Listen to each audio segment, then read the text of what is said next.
donc, moi j'appelle ça le paradoxe de la nationalité.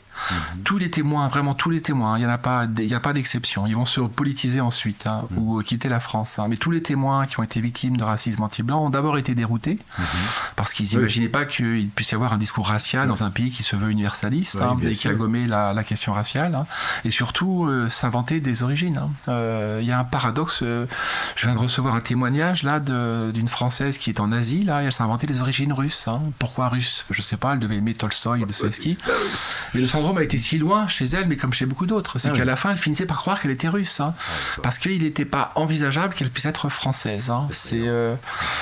Et j'aime beaucoup le bouquin de Samuel Huntington, un seul de lui, c'est Qui sommes-nous de Huntington, où Huntington analyse le même phénomène aux États-Unis, exactement le même, jusqu'au 11 septembre. Le 11 septembre a été une date très importante pour les Américains, de bascule quand même identitaire.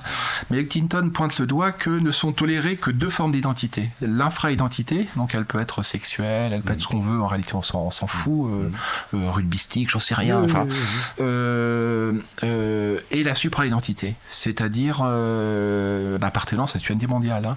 Mais l'identité centrale américaine il n'est pas envisagé qu'elle puisse être gratifiante, valorisée. Donc moi, ce qui me frappe presque le plus, j'en parle peu dans le livre, pour vous dire, monsieur le député, mais c'est l'effondrement de l'estime de soi de notre peuple. Alors, je vais revenir là-dessus, parce qu'effectivement, la chose a dû basculer aux États-Unis au moment du 11 septembre, puisque, d'une certaine manière, il y a eu un sursaut national, identitaire, et toutes les communautés qui composent le patchwork américain se sont soudées autour du drapeau et sont allées au combat, métaphoriquement et réellement. Bon,